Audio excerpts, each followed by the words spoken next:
Ay, magandang hapon no mga boss, mga kamping, mga kabunyog. Salamat dun sa tumadagdag na subscriber, no. May nagtatanong kung paano raw mag-subscribe. Pindutin nyo lang yung subscribe button, no. Tsaka yung notification bell yata, oo. Subscribe na kayo, ganun lang kasimple dito. Oo. Ha? Ay, no. Ano kaya naisip nito si Bato? No, gaya-gaya po tumaya to si Bato na to, eh. Ha? Duterte to be summoned to Senate lead drug war probe, says Bato. Oo, papatawag din siya. Pakinggan natin. Former President Rodrigo Duterte will be called into a separate drug war probe that his allies in the Senate plan to initiate during the session break. The investigation will be conducted by the Senate Committee on Public Order and Dangerous Drugs, headed by Duterte's former police chief and now Senator Bato de la Rosa. De la Rosa on Wednesday, October 16, says Duterte, along with his former cabinet members, will be invited as resource persons at the Senate's probe. Although he has yet to inform Duterte about his planned probe, De la Rosa is confident that the former president would face the committee, saying Duterte seems more comfortable with the Senate than the House of Representatives. Duterte... Siyempre naman, mas komportable si Duterte dyan. Pero malamang Bato hindi pupunta rin yan. Oo. Tuloy mo. Duterte and De la Rosa have been repeatedly invited to the hearings by the House Quad Committee, which has been investigating extrajudicial killings committed during the previous administration's drug war. According to De la Rosa... Oo. Ano yung Bato naman? Gagastos ka lang. Di pumunta ka na lang doon sa Quadcom. Mga boss, ano masasabi nyo kay Bato? Ha? Matalino to. Tuloy mo. De la Rosa, his committee can conduct a motu proprio investigation on the same issue since there is already a pending resolution. Okay, tama, di the same issue lang. Kukontrahin lang yung Quadcom, di ba? Oh, gaya-gaya po tumaya talaga ito si Bato Neto. Tuloy mo. Submitted to the panel in connection with the alleged involvement of Duterte's son, Davao City 1st District Representative Paulo Duterte, and other personalities into the smuggling of drugs. At the October 11 House Quad Committee hearing, former Police Colonel Royina Garma alleged the past administration adopted a Davao template for the anti-drug campaign, where police officers involved in the killing of drug suspects were given bonuses. She also said payments were coerced through Malacanang officials, including former Special Assistant to President and now Senator Bongo. De la Rosa and Go have denied knowing of the drug war reward system during the Duterte administration. Go also expressed his intent to file a resolution seeking the Senate's own investigation into the Duterte administration's drug war. Talino talaga itong mga alipores ni Digong.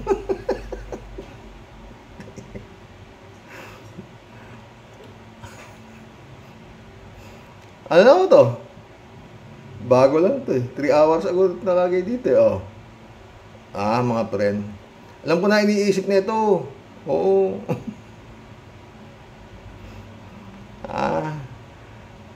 Iniimbitahan din nila siguro rito si Espinido. Pwede si Espinido, baka maimbitahan din, ha? Si tawag ito. Si yung anak ni pinatay.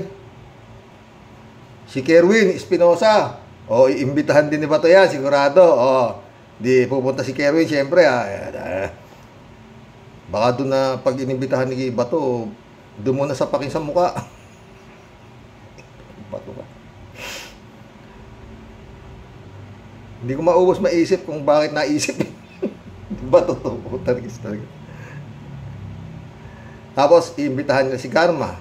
Nakakulong sa ano yata si Garma eh. Sa Kongreso, diba? Nakakontempt pa yata. Tsaka si si Leonardo. Oo, ano pa? Pwede. Si Goma, Richard Gomez imbitahan si Richard Gomez pabor si Richard Gomez dun sa nangyari sa drug war di ba? Sino pa kaya dadalo? Si Kimo, dadalo si Kimo sigurado. Ay ako, Diyos ko. Sino pa pwedeng dumalo? Wala na akong maisip eh. Sila na lang yan. Parang ang gagawin ni Bato. Kung pupunta si Duterte, tsaka si Bongo, tsaka si Kimo, parang gagawin nilang yung Senado, gagawin nilang SMNI. Ay ko, Sakit siyang ko dito. Baka dadalo sila ano dyan. Nila Jeffrey Celis. O, diba? Nasa drug list pala yung Jeffrey Celis na yan eh. Oo. Binasa ni Digong. Nandun pala yan. Kasama pala yan. No? Sakit ulo. Baka ipapatawag ni Bato rin dyan si Laila de Lima. Oh. Aray ko, Bato. Ang hirap isipin ng mga chief. Paano niya naisip ito? Pero maganda dyan mga friend. Sana pumunta si imbitahan nila ang Quadcom. Kung papayagan ni ni Chis Escudero na makapagpatawag na naman ng hearing ito o kagaya ng ginawa kay Pidea Leaks, ano na to?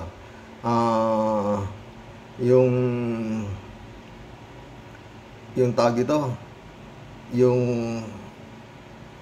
quote na si Marcos na nagsasyabu.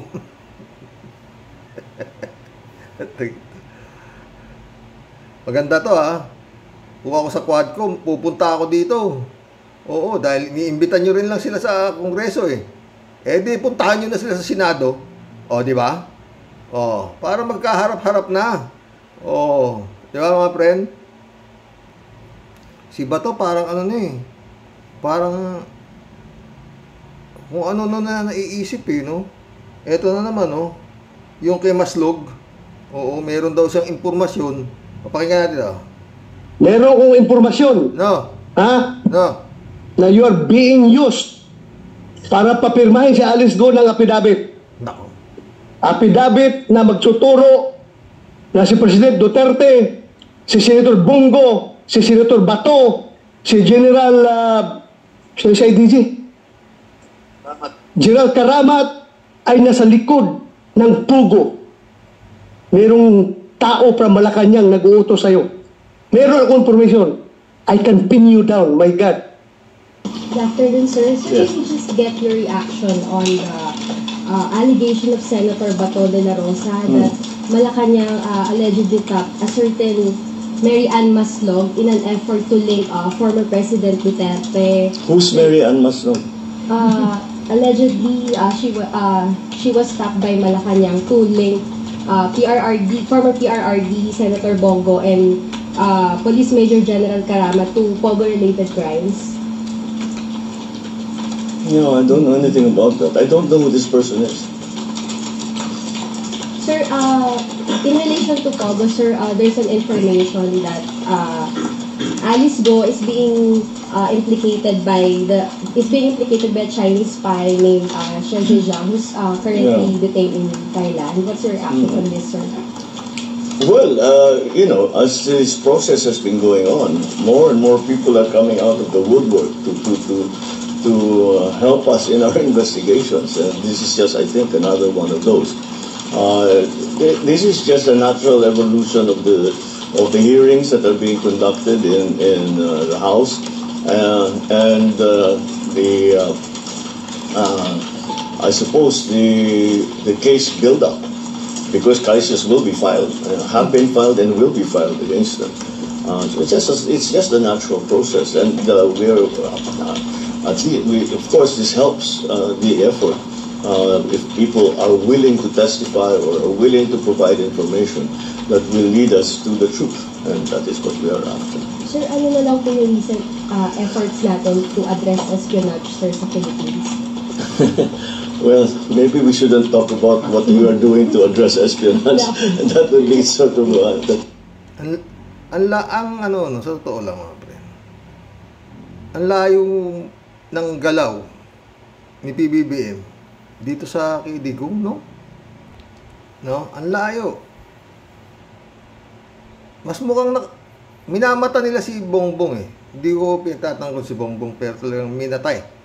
Dahil nga si Bongbong daw hindi nakatapos ng pag-aaral. Si Digong matalino si Digong. Pati Diyos minumura ni Digong pero tignan niyo magsalita Ito. Tatakbo mayor Ito kanyang sinasabi kung siya iboboto pa ng mga taga Davao. Ito. Supposed to do. Yan ako sa bahay. Pag-gising ko, nakatingin yung asawa ko. Pag-uwi niya, nasa sofa ako, nagbabasa ng newspaper, tinitignan niya ako. Pag-uwi niya sa gabi, niya sa TV ako, masama ang tingin niya sa akin. Ako man ang asawa mo, talagang masama rin ang tingin ko sa'yo. O, diba? Tuloy mo. Ano dapat gawin ko? Magpalit ng asawa? Patayin ko yung asawa ko? O I find... Prosecutor to. Matalino raw siya. Pero yun ang iniisip niya. Dahil masama raw tingin ng asawa sa kanya. Asawa niya. Anong gusto mong gawin? Magpalit ako ng asawa? O patayin ko yung asawa ko? O... Ito yung ano niya eh. Gagawin niya raw eh kung siya magiging mayor ulit ng Davao. Ha? And, something productive outside. And something. Yes, sabi ko. Alam mo, kung magtrabaho ka, you get to solve so many problems and marunong naman ako magtrabaho siguro. Dumaan naman ako dyan. O, kitang-kita mo naman dito, o kaya kung di mo naintindihan sinasabi niya, ang sinasabi... Ginamit ko yung vlog ni Idol Kristan, ha? Tuloy mo, Idol. Sabi niya, kaya siya tatakbo bilang mayor ay dahil ayaw lang niyang nakaupo sa bahay na walang ginagawa. Ngayon, tignan naman natin kung bakit gusto tumakbo ni Carlo Nograles bilang mayor ng Davao. At ito naman yung sagot niya. So, naging mahirap for me really to make this decision. But, ang dami kasing humihila talaga sa akin pauwi to Davao City. And it's really about giving the people of Davao a choice. Because ang dami ng election na dumaan na wala pong choice sa Davao. And so my decision to come home to Davao is really about giving Davao a chance for change. My term sa civil service is 2029. I would have ended in February of 2029. And along with that is a lifetime pension. So malaki tinaya ni Nograles sa pagtakbo niya ng mayor ng Davao, no? Alam mo yung matalino si Duterte. Bakit? Pinwesto niya ito eh. Sa kabinete niya eh. So si Nograles. Kasi itong possible na magiging kalaban niya eh. So pinwesto niya. Knowing na wala na siyang hindi nagkamali siya rito, mga friend. Dito kay Nograles. Nag-resign eh. Oh. 5 taon pa yata siya sa Civil Service Commission. At after that, lifetime pension siya. Diba? Pero sa kagustuhan ni Nograles na mabigyan ng tinabla niya. Pero siguro, no, mga friend, iniisip ko dito eh. Kung tinanggihan niya si Digong, nung ini-appoint siya, tinawag siya ni Digong, kung tinanggihan niya, sabi siguro ni Digong, kalabang kita, ayaw mo sa akin, mga ganun, di ba? May takot eh. Ngayon, napil ni Nograles na hindi na ganun katigas si Digong. Kaya yun nga, para sa taga Davao, gusto niyang mabigyan ng panibagong yung Davao. Maganda ho yan, yung vlog ni Idol Kristan na yan, no? Ewan ko sa Davao kung paano pupunta. Pero binasa ko ang mga comments niyan, talagang ayaw na nila kay Duterte, no? Mantakin mo nga naman, sabi niya dyan, noon, sabi niya, pag bumabaha, alam mo kung saan ka iiwas. Ngayon, hindi. Pag halos baha yung buong Davao. Samantalang come to the point, nung presidente si Digong, talagang bumaha dyan sa Davao. Bumaha ng pera. No?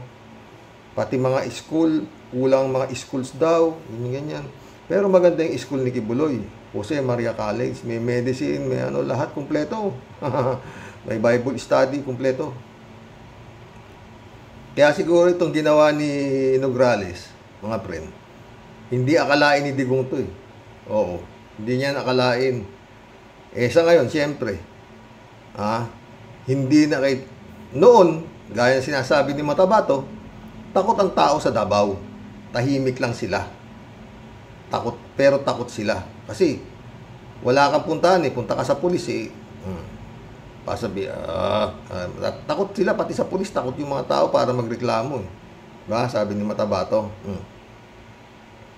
Kung yung sheriff na, sinasapak lang dun diba? Nung nakapwesto sila, nung hawak nila, ngayon parang hindi na dahil unang-una napalitan na yata yung mga general dyan hindi na yung mga hawak nila General Torre na tsaka General Marbilyata nandiyan dyan ng mga head ng mga kapulisan dyan ibig sabihin hindi na nila, not unless na meron pa silang goons na kinatatakutan kagaya nila Matabato nung panahon na yun. Nakita nyo naman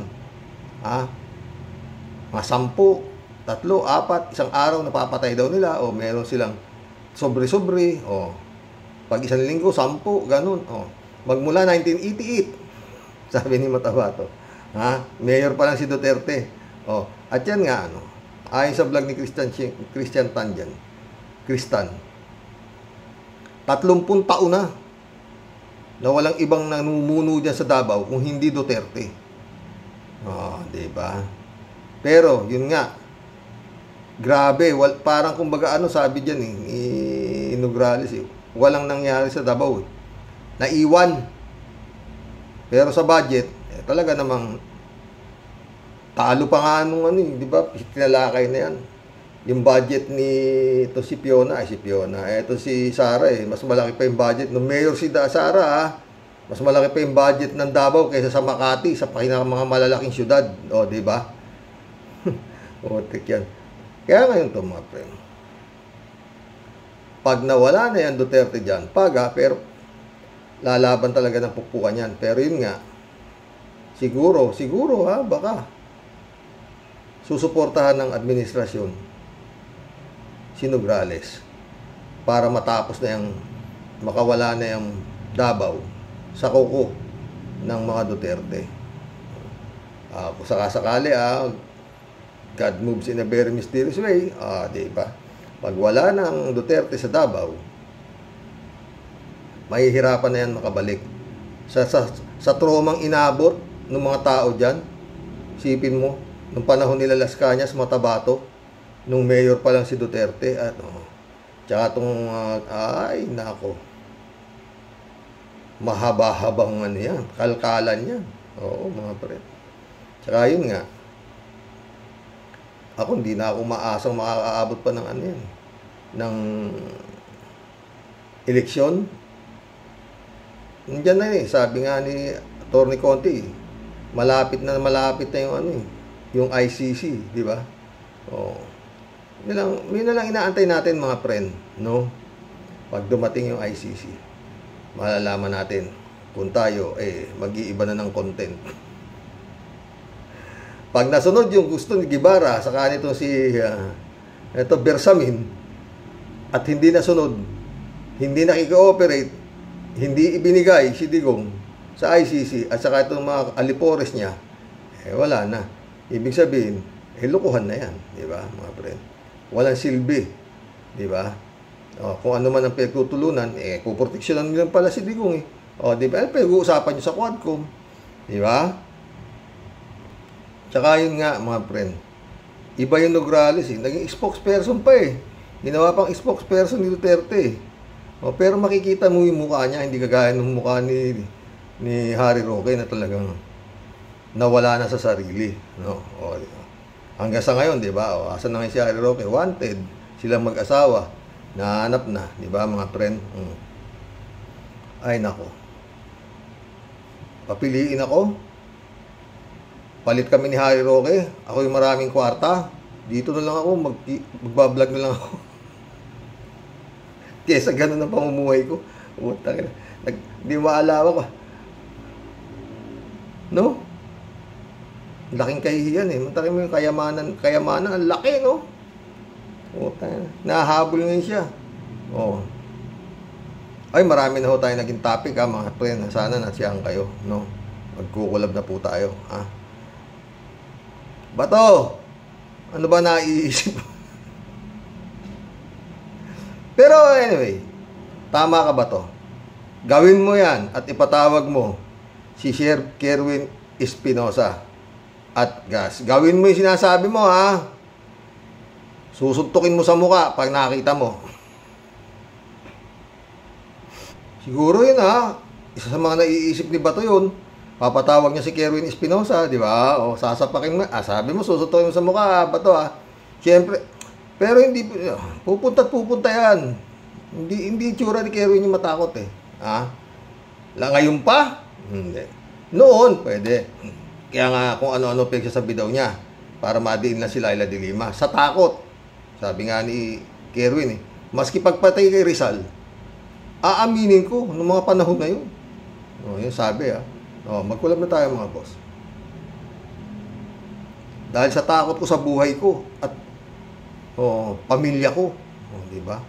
Ngayon, hindi na ganun ang sitwasyon. Haharapin ka ni Kerwin. Patawag mo ba ito? Kung papayagan ka nitong si Chis Escudero. Si Bastian Sartin Gonzaga, shout out. Magandang hapon. S. Makise, shout out. Good evening po, Sir Roque, and to everyone. May nagre-reply. Ito. Ay, si Kalatni. Shout out, Kalatni. A beautiful and good evening din sa'yo. Well. Regards.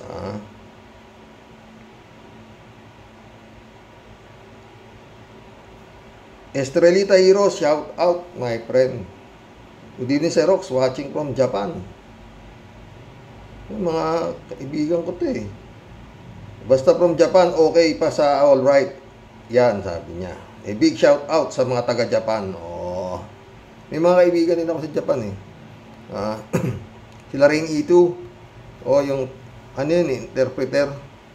O teacher din yata siya, eh. Tagal na wala yun. Sana okay ka lang, Rain, ha. Elizabeth Iscare, shout out. Good evening, Sir Rox. Nakakahiya talaga itong si Bersamin. At ayaw nitong makipag-cooperate sa ICC. Pati itong si Guevara. Wow, bakit? Ano yan? Tuta pa din ng mga Duterte? Dapat lang, Sir Rox, na ibigay na niya sa ICC ang mga yan. At totoong babango na ang imahe ng administrasyong BBM. O, totoo. Alam ni BBM yan, no? Ha? At yan niya mapatutunayan kay Digong na hindi siya, gaya na sinasabi ni Digong, na wala siyang alam. Anong alam niyan? O, diba? Di nga nakatapos ng pag-aaral yan. O, diba? O, tandaan mo yan, His Excellency. Ano mga sinasabi sa inyo si Digong, tapos puproteksyonan mo pa. Ha? O, Rodolfo Tubelleha, welcome to the club. Good PM. Di yata ako makakapasok to be a subscriber. Please advise. Yun nga. Pindutin mo lang yung subscribe button, eh. May nakalagay dyan subscribe. Pindutin mo. Ganun. Makakapasok ka. Michael Santos, shout out. Good PM, Sir Roque. Nakita ko ang video ni Pusit na nakasara yung kama. Grabe, ang laki. Nakakatakot. Pwedeng ilaban. Sapakan kay Pacquiao. Kita mo naman yung sheriff ng pinagsasapak, bukol-bukol yung mukha, eh.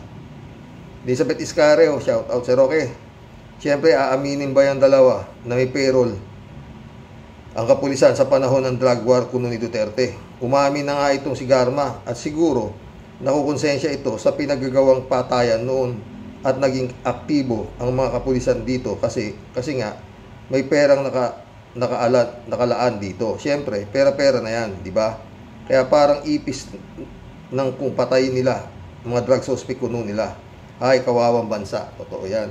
At yan ang plano ni Digong. Pag siya raw ulit naging mayor ng Davao, putik yan. 30 taon na kayo rin na puro kay droga ng droga pinagsasabi mo. Hanggang hindi pa nauubos. Nagdeklara pa yung anak mo ng drug war. Wala na talaga. Pag nanalo pa yung Duterte sa Davao, palitan nyo na yan. Gawin nyo ng Duterte City. Al-Ulalia, shout out. Walang silbi ang mga dating associate kay Digong. Dapat tanggalin lahat yan ni BBM. Yan. At pumili siya ng matitinong gabinete. Kailangan ng sumapi ulit ng Pilipinas sa ICC. mga miyembro ng ICC, ang karamihan sa potential foreign investor para kahit paano mabago ang tingin nila sa Pilipinas na winasak ni Digunggong. Good day, Sir Rox, at sa mga ka-warriors. God bless. God bless, Al Olalia. Totoo yan. Alam siguro yan.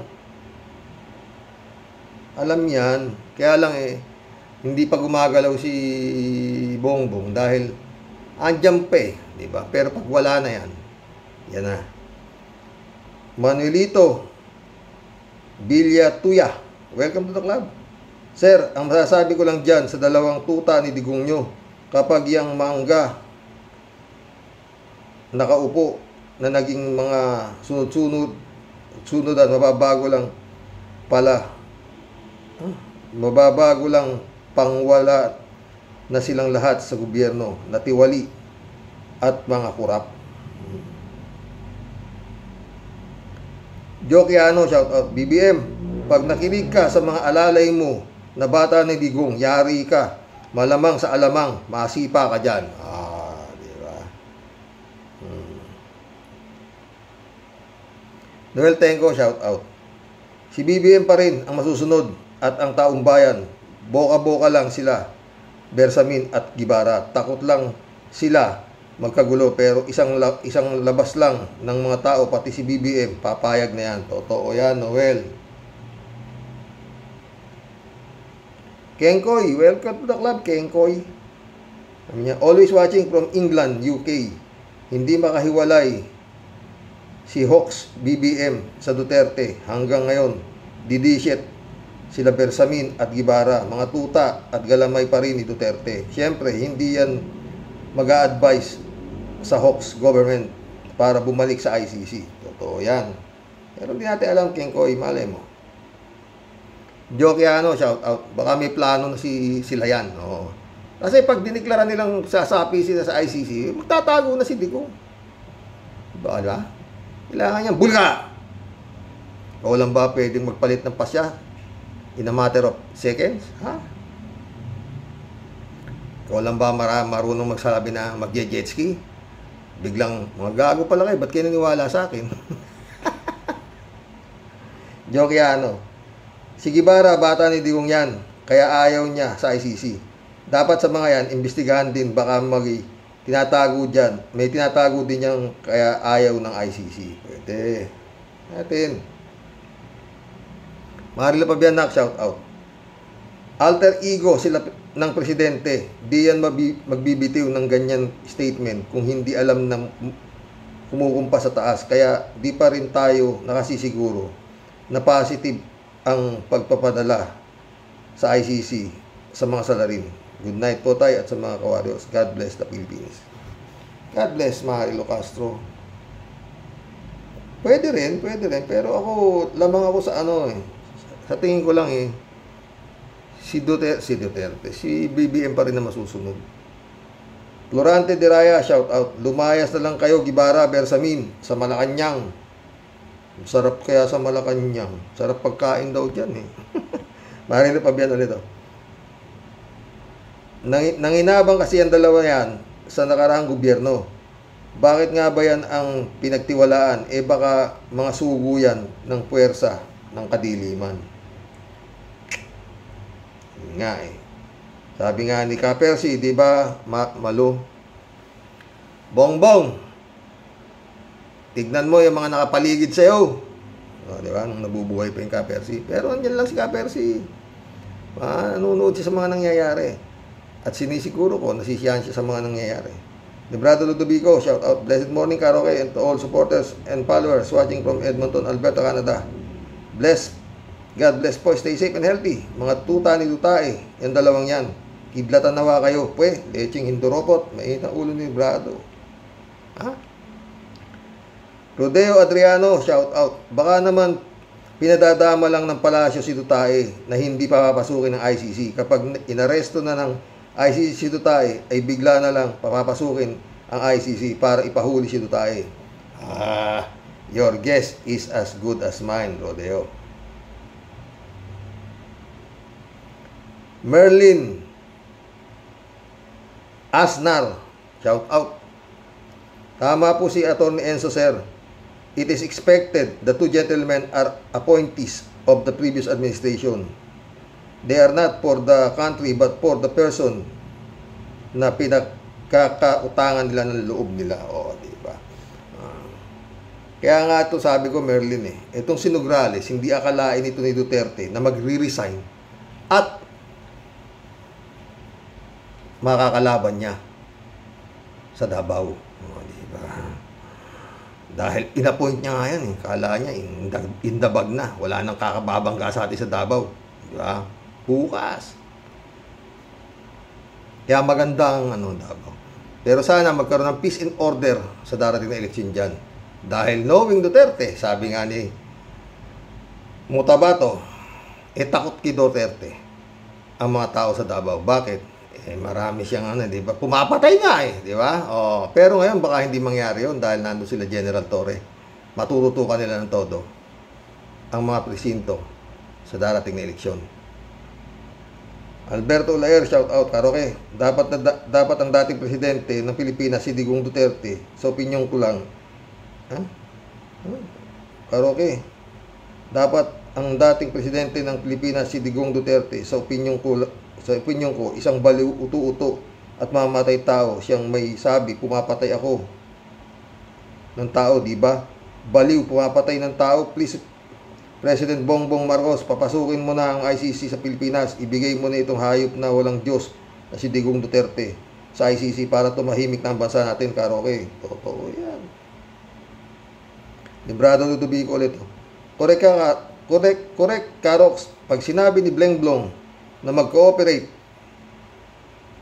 diyan sa ICC, baka biglang magtago si Dutz. Din nga, di ba? Kaya parang kumbaga, pero alam yan ni Harry Shoke. Alam niya yan. Oo, alam din nila yan. Oo. Pero yun nga, para patay mali lang sila. Ganun lang yan. Maricel Pilio. Welcome to the club, Maricel. Sa tingin ko, meron gagawin na pasya ang gobyerno. Nananatiling tahimik si BBM hanggang ngayon dahil umiiwas din siya. Dumiiwas din na baka sabihin na politika. Meron at meron yan.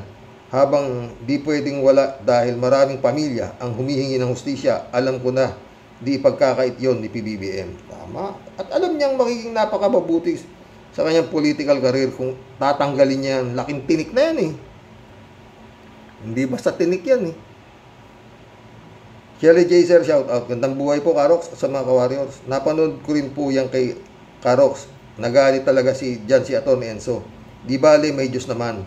May araw din yan, mga yan. Sisingilin sila balang araw. Basta mga kababayan, huwag nang iboto ang alam nating mga magnanakaw. God bless us all. Sabi. Anita, Japon, shout out. Good morning po. Have a blessed good Tuesday. At sa labing wife mo po sa mga viewers ng programa. God bless tayong lahat palagi. God bless, Anita. Librado Ludovico ulit Correct, Karox. Pag sinabi ni Bleng Blong na mag-cooperate, nabasa ko na ito. Raul Villanado, shout out. Greetings, Kuya Rox. At sa inyong may bahay, God bless always. God bless, Raul. Librado Ludovico ulit. Agree ako, Karox. Isama sa balota yung babalik sa ICC ang Pilipinas. Hindi naman si Bleng Blong ang may-ari ng Pilipinas. Di ba? Ang ganda. Shelly J. Sir, shout out.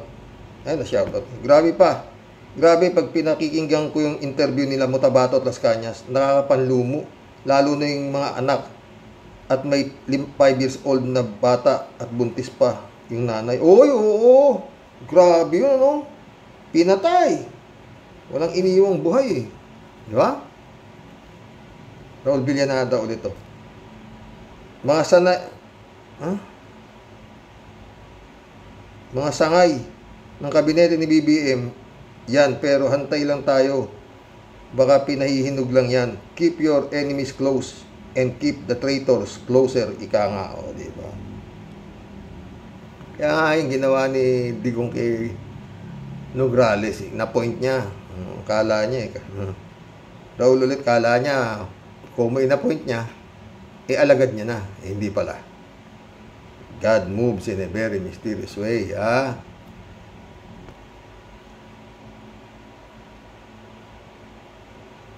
Raul ulit to. Baka naman laro lang nila ito. Na baka kasi bumotak ang tropa ni Digong nyo. Si Roqueta nga, hayun, tago na ng tago. Totoo. Shirley Jaser ulit to. Kaya nga, Karox, baka matalo pa siya sa kalokan. Gano'n naman talaga. Pag walang pera, laging talo. Pero positive lang tayo, Karox. Nagmamasid lang naman si God. Totoo. Kasi tinatanong ko yung kaibigan ko doon, si Relly Asisio. Talagang baka hindi pa mga lahati daw eh. Mary Grace Santos, shout out. Good evening, Karox. Mabuhay ka at family mo. Wala talagang pakinabang ang dalawang yan, sina Bersamin at Guevara. Sayang ang utak at paswelo sa kanila. Panawagan na ibalik sa ICC ang Pilipinas. God, manawagan. Oo. God bless Philippines at Ka-Warriors. God bless Mary Grace. Anita ulit oh. Dapat itong si BBM ay hindi lahat ng mag-advise ni Bersamin at Guevara, hindi siyang nakikinig. Yung dalawa na yan ay involved din kasi sa ICC. Yung dalawa na yan ay involved din kasi sa ICC, kaya sila against dyan sa ICC. BBM, ibalik mo ang Pilipinas sa pagiging member ng ICC, please. Oo. Sana naririnig ni BBM tong mga collab natin, di ba? Anita ulit oh. Lahat ng mga binulgar ni Garman ay puro pawang katotohanan lamang. Kaya nga nasa mabuting kamay siya ng House of Representatives para sa kaligtasan niya at ang mahal niya sa buhay. Paano hindi totoo yung sinasabi ni Bong Gago, Batugan, Albayalde, Guevara, hindi na nila maloloko ang taong bayan. Tigilan nyo na ang paniniwala namin. Bulahin nyo na sarili ninyo, huwag kaming mga gising sa mga kawalangyaan ninyo. Totoo. Anita ulit oh. Harapin na ninyo ang mga kawalangyaan ninyo at pagdusahan ninyo. At andyan sa Davao ang panawagan ng droga. Digonyo, ikaw ang leader ng sindikato ng droga, patawarin kayo ng demonyo. Mainit ulo ni Anita. Anita na naman. Pagdusahan ninyo ang lahat ng mga pinapatay ninyo ay hindi sapat kabayaran ang mga buhay ng mga tinumba ninyong mga nakatsinelas. Hustisya ang kailangan nila at maibalik pa. Magbabalik pa ba ninyo ang buhay nila? Wala na. Anita ulit. Sir Roque, good night sa inyong loving wife mo po, lalo na sa mga viewers mo po, sa masayang kwento nila. Dasal ko ang next na tugisin ni ni General Torre, si General Bantag, sigurado ako sila ang nag-order na patumbahin si Idol Sir Percy Lapid ng programang Lapid Fire na 2 years nang umabot, wala pa rin hustisya. Brigadier Lieutenant Torre, nananawagan kami, si General Bantag naman ang hulihin o hanapin ninyo, parang awa nyo na po. Diyan lang yan. Tabi-tabi nung lumikha nila. Johnny Bigot, shout out. Gandang gabi, Karoke. Sana lang wag na makinig si BBM dito kila Bersamin at Guevara. Tiyak may koneksyon pa rin kay Digong itong dalawang ito. Yan lang ang kinatatakot ko. Baka itong si BBM, ang bandang huli, ay tumiklop at paboran pa rin si Tae. At hindi papasukin ng ICC. Naku, pag nagkataon, baka magpalit ka na rin ng content. Totoo, na wag naman sana. Isa pang kinatatakot ko ay baka magkaroon na naman ng dayaan sa eleksyon at palabasin na naman na lahat ng dikit kay Digong. Sana bantayan ang uso ng COMELEC para maging parehas ang laban. No comment. Perdan San Juan, shout out. Good evening po, Karox. Bersamin at Guevara, yan ang sisira sa administrasyon ni BBM. Tama po sinabi ni Enzo. BBM, ikaw ang nasa ibabaw. Kapag nakinig ka sa dalawang yan at umikot ang gulong, mapunta ka sa ilalim, baka magsisi ka. Go ICC. Kalat ni Baya ulit ito. Pangsantaan na. Pangsantaan na. Pangsinado pa. Ayos. Shout out, Binibining Akira Milus. May you have a great day ahead. Ingat ka palagi, ha. Nakakausap mo ba si Akira, friend? Sana okay lang siya, ha. Good morning, Kasani. Tuloy lang ang paglabatiba, Kasani. Huwag mo silang tigilan. Hala, bomba. God bless your family. God bless, kalat ni. Ano naman to? Problema. Pag may problema, alam nyo na yung isang pitik lang yan. Ikaw naman. Ano naman tayo? Friend Sherwin Sapeda, shout out. Christiansen, July 7, Alcantara, shout out sa inyo dyan sa Cavite. Cavite, buti ka pa kayo, dalawa na, DILG na naman sa Cavite. Ito, isang ka pa, tibay talaga ng taga Cavite. Friend Amy Bingson, Dolor Garcia, shout out ha. Eman Escalona, shout out na. Impong Basyang, Team Tia Deli, is in the house, Xerox. Bumabati po ng may ngiti sa inyo sa buong Team Rocky Warriors The Great. Sa topic mo po today, Xerox, sino nga po ba yung si Gibara? Ha? At saka po yung si Bet Chamil, ba yung mga epal na amuyong na buhaya? Ba mga sir naman, mga tagapagpatupad daw ng hustisya. Yun po ayon po sa mga syunga na naniniwala po sa kanila. Ano po? Hoy, mga buraot na kulaoy, manong kayo nga maghiayos ng mga pesting yawa kayo.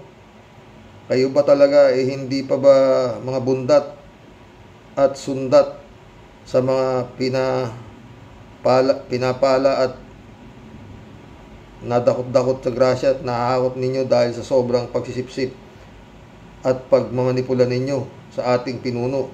Kaya pati mga tama at dapat na desisyon ng ating pinuno pang pinanghihimasukan at pinakikialaman ninyo. Hoy mga yawa at dakilang balimbing, kung gusto ninyo ang tiwala at kumpiyansa ng taong bayan sa pamumuno ng ating Mr. Nice Guy, maging solid ba tumabi-tabi po kayo at tsupi. Hayaan ninyong gampanan ni Mr. Sweet Guy ang kanyang mandato sa taong bayan. Ano po? Bago ko pa kayo hambalusin ng aking tungkod at mga tsinelas na sanguso ng mga yawa kayo, mga leche, mga bisit, galit na naman. Mga anay kayong tunay ng ating lipunan para ninyo ng awa, tantanan nyo na ang pagiging dakilang sipsip at amuyong para magkaroon naman po ng katinuan ang ating sobrang lugmok na bayan. Ano po? Yung trabaho nyo po ang asikasuhin ninyo at huwag ang pagiging epal sa mga damontres kayo. Galit na no. Daily. Mga honorable po nating mga taga-squadcom, medyo malupit po ang kapit at paniniwala po ng taong bayan sa inyo po ngayon, mga sir. Ipakita po natin ang ating tamang paninindigan tulad po ng sinasabi ninyo sa inyong mga opening remarks. Pananagutin ang may atraso sa taong bayan. Naniniwala po kami sa inyong mga magigiting na taga-quadcom. Kapag ang tunay pong sala naiharap, kapag ang tunay pong may sala naiharap ninyo sa hearing at nabigyan ng dapat na tamang kaparusahan mga sir, mga ma'am, maniniwala na po kami talaga na ang inyong mga pangako hindi salitang laway-laway lang. Ano po? Impong Basyang, signing off at lalayas na po muna bago pa po ako atakihin ng buwisit sa mga hinduropot. Sa inyo pong lahat, tunay pong nagmamahal, di po bibitiw at susuko sa pakikibanat. Ito po ang asungot at super sweet ninyong Tia Deli. God bless po sa Rox, buong quad team Rocky Warriors nagpupugay at sumasaludo po sa pagiging katipunero mo. Ingat ka po palagi sa Rox. Kailangan po namin ang isang katulad mo. May mahabang pasensya, lalo na po sa sobrang kulit mong Tia Deli. Pinakamahabang talata sa araw-araw. Makahingal at makaubong pagbabasa, pero chill, cool ka pa rin. Thank you po marami sa iyo, Sir Rox. Pagpalang buhay, sumainyo palagi. God bless, Tia Deli. Kalat ni ulit, a very big shout out kay Miss Mary Grace Santos. Mabuhay ka, regards. Shout out, Ted. Sila Bersamin at Gibara pala ay parang lumalabas na mga bulaang propeta. Nangunguna pa kay BBM. Nakakadismaya ang balita. Totoo yan, Ted. Yun lang sana nagsalita. Yun lang pala sasabihin No? Nagpa-presko pa yata eh. Butik yan. Ted ulit, Karoke, hindi Estrella ang nasa balik, hindi Estrella ang nasa balikat ni Bato. Tingin ko parang mga ipot ng manok. Estrella! Pinapakintab nga niya eh. Pero hindi manalo yung kintab ng Estrella sa kintab ng ulo niya. Ha, Ted ka? Ted ulit oh. Sana nga, Karoke, dapat isinama na din sa balota kung anong gustong ipasa ng mga tao tuwing botohon. Ganyan ang ginawa sa US tulad ng inyong sinasabi na dapat pagbotohan din ng yes or no kung gustong nating bumalik ang Pilipinas sa ICC. Kung gusto ng mga tao na ibalik ang bitay na hatol sa mga katulad ni Digong, Bato, Bongo at Kimo. Kimo? Hoy, Kimo! Dapat nagpapaalam ka na ngayon. Sasama ka, di ba? Miguel Edwin, shout out my friend. Ang huling narinig ko, press statement ni BBM ay, I will not cooperate with ICC. Sana nga hindi masayang ang mga lumitaw sa mga pagdinig sa Kongreso. Yun nga, friend. Palagi ko hindi siya bobo. Marlene Rink. Welcome to the club, Marlene Rink. Si Bongo, kapatid ata ni Alice Go. Cassandra Daisy, shout out ha. Bunyog. Enzo Recto, chill ka lang pagdating kay Duterte dahil yan ang expertise ng ICC. Ang problemahin mo ay darating na eleksyon. Mananalo ang mga kawatan dahil mga nuknukan ng katangahan ng mga botante. Vote buying. Kulang sa boto pero panalo sa makina. Yun, tayo. Remember IP address 192.168.02 kung saan dumaan ang 20 million na boto sa isang oras. Yun nga eh. Hanggang ngayon hindi pa binubuksan ang mga balota sa Laguna kung saan nagkaroon ng protesta ng mga kandidato. Hindi pa tapos ang botohan. May resulta na. Totoo yan, Cassandra. Normando Reyes, shout out. Sana makita ni BBM ang sentimiento ng mga tao at sipain niya mga tao ni Digong na nasa kabinete niya. Tao ni Digong yung si Bersamin at Guevara na bading. Kahit tayo dyan. Ted ulit to. Dapat huwag pumayag si Escudero sa request ni Bongo na magkaroon ng bukod na pagdinig sa Senado tungkol pa rin sa EJK. Una, ginagawa na ito sa Kamara. Pangalawa, ito ay magiging bias. Pangatlo, magsasayang lang sila ng pera ng bayan dahil ang motibo nila ay pawalang sala ang sarili nila Duterte, Bato at Bongo at iba pa. Sabi ng lahat, dumalo na sila sa Quadcom, doon sila magreklamo. Pang-apat, huwag nang iboto ang mga ungas na yan at imbestigahan si Bongo kung tunay bang Pilipino ang damuhong yan. Imbestigahan ni si Digong at Bato, baka mga inchik ang mga hinduropot na yan. Buisit, mahita ulo ni Ted. Jun Lagon, my friend, shout out ha. Christian Cheng, kumusta ka na? Kumusta na itong Christian Cheng nito? Sana okay ka lang naka. Jeff Ramos nak, shout out ha.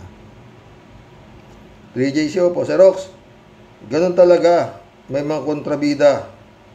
Itong si Bersamin at Guevara, mukhang may katiwala ang gustong pagtakpan din. Bakit ayaw nila sa ICC protection natin yun laban sa mga katiwalian? O, di ba? May something dito sa dalawa na to. Tay-intay ka lang, malay mo. Patay mali siya lang yan. Pero pag sinabi ni Bongbong na, hoy, patayan niyo. Diba? Tsaka si Lisa Araneta, alam niya yan. 3J Show po ito. Mabuti na lang at may Quadcom. Kahit nung araw hindi nga maganda ang imahe ng Congress. Pero this time, talagang marami ding good things na naisiwalat ang Quadcom. Kundi sa kanila, di mabubuking si Go Waping, Kasiong, Bongo, Bato at marami pang iba. Lalo si Garma. Nasa tono naman nagkanta. Kanta niya, di ba, Sir Rox? Oo, nasa tono. Muntik na masinghot yung microphone eh. Yeah. 3J Show pala ito. Alam mo, Sir Rox, parang domino effect lang yan. Pag nadakip yang si Duterte na yan, sunod-sunod na yan. Sinabi mo pa, actually nga, itong mga nangyayari nare-reveal sa Quadcom, sign na yan na gumuguho na paunti-unti ang power ng kadiliman. Paano magkaabogado si Haring Roque sa mga Duterte kung siya mismo nagtatago? Damay pati asawa niya. Yun din ay tadhana na ang gumagawa. Hindi natin mahadlangan ang tadhana kahit bumale-balentong tayo. Totoo yan, 3J Shop ka. Ay, mission accomplished mga boss. Nakapag-collab na naman tayo. Oo. Muntik tayo inabot na 1 oras. Oh, mga friend. Ay, salamat po doon sa mga comments niyo doon sa aking mabait na hipag, no? Sana matauhan na rin yun, no? God bless po mga boss. Hanggang bukas po muli. Tignan ko kung makakahirit ako mamaya isang maganda-ganda pa. Ang daming topic eh. Pupuyat kasi po ako. Oo. No? Ayun ako mga boss. Malapit na undas ah. Hanggang bukas po muli kung sakasakali. Mga friend, God bless. Dasal. Paulit-ulit. Kung ano man ang problema natin, tumingin tayo sa mas may problema sa atin. Tapos ang problema natin. Diba?